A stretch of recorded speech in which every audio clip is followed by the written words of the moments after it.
YouTube, what is good? We are right back at you with another video. Today's topic is going to be pitch sequencing.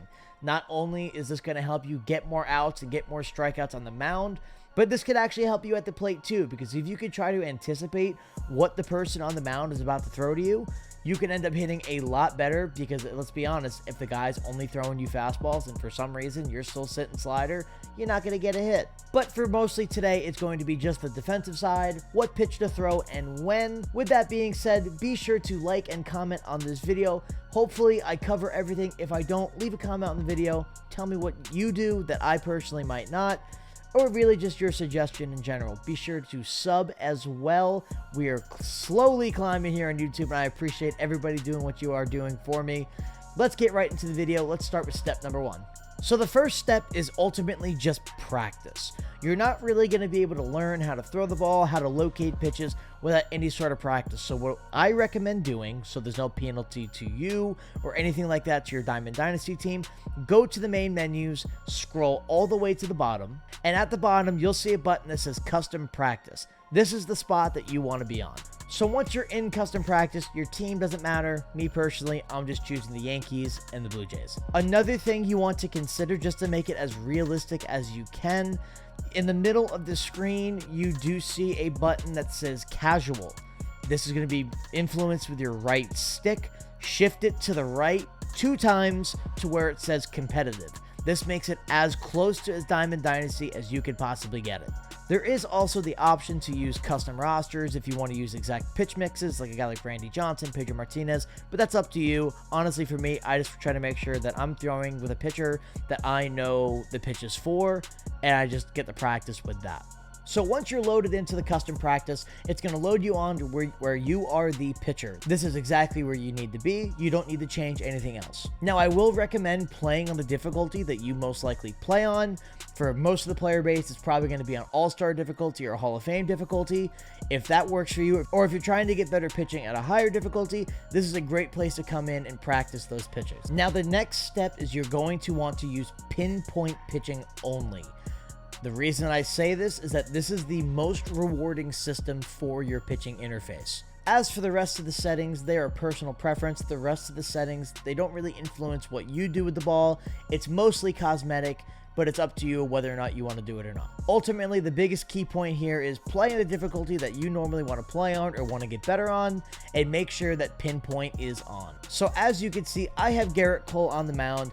He has 5 pitches. It's a 4-seam fastball, a slider, a knuckle curve, a circle change, and a cutter. This is actually one of the better pitch mixes in the game, because a slider and a cutter, as well as a hard 4-seam fastball, is a meta pitch mix in this game. The only thing that would really make Garrett Cole any better is if he had a sinker. So I did add a batter to this just so you could see how I think of things. If you want to add the batter, click the back button, and then you'll say enable batter to yes, and you can choose whichever batter you want for whatever team that is that you're facing. Now, if you're playing a lot of Diamond Dynasty, a lot of times it's best to try to keep the ball low. Just like real life baseball, if the ball is low, the ball tends to stay low, and it's hard to get under that unless it catches a lot of the strike zone. So for example, in this circumstance with Bo Bichette at the plate, I would probably start him with a low and away slider. So for me, with this low and away slider, you see in the pinpoint, it draws it for me. I have to try to match that. And this gray circle around the baseball is called the par. If I am to get a perfect on this pitch, it will fall anywhere within this gray circle. The higher difficulty you go, the bigger the circle gets. The biggest thing that influences the circle is the walks per 9 attribute on the pitcher. So for example, we'll throw this pitch to Bo Bichette, 75% accuracy, bad pull down. He makes contact with it because I hung the pitch.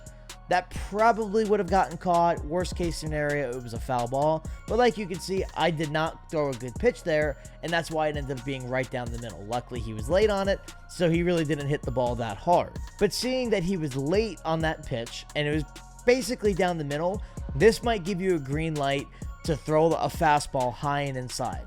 That was a slider. That's a breaking ball, usually an off speed for a lot of these pitchers. Let's throw the fastball high and in and see what happens. So 97% accuracy. Let's get the pull down right. Pull down was a little bit off. Came up out of the zone. Didn't swing at it. but that still is a good pitch mix. If you see that somebody's late on inside pitches, especially on like a breaking ball, changeup, slider, curveball, if they have a hard throwing fastball, make sure to throw that hard fastball inside. If you throw the hard fastball inside and they're already late on sliders, they are definitely going to be late on the four-seam fastball. Now, the biggest thing is with sequencing is that you don't want to throw the same thing over and over and over again, and from batter to batter, you don't want to get repetitive. So let's pretend this is a new at-bat. Bo Bichette either got out, got a hit, doesn't really matter. I don't want to start the next batter with the same pitch. Because if I do that enough, my opponent is going to start anticipating that, and he's going to start hitting it. So in this circumstance, maybe instead of a low and away slider, now I'll start maybe with a low inside changeup. Let's see if he can make contact on that. So 99% accuracy, perfect pull down, ended up going below the zone. Even though it was a perfect pitch, I'll show you with the circle change where I put it. That ball, even though it was a perfect pitch, was still inside that gray par circle, and that's why it ended up being a ball, even though it was a perfect pitch. A lot of what comes to sequencing is determining what you think your opponent can or can't hit.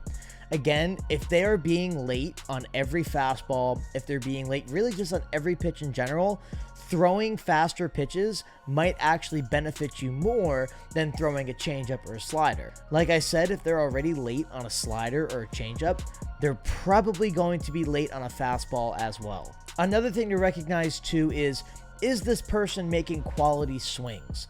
If I'm throwing balls consistently outside of the strike zone, if he's swinging at those left and right, I'm going to keep throwing those, because why would you throw a good strike to someone who's just going to swing the bat anyway? So another thing you want to think about is, what is your count in the bat?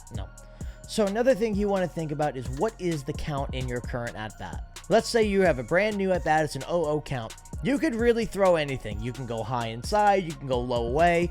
Try to nibble at the edges of the strike zone just to make sure that you're not throwing him anything too good, anything that could end up resulting in a hard hit ball. In an 0-1 count, you have a little bit of freedom to kind of push the outside edges of the zone, make him chase a little bit, and see what you can do with that pitch as well.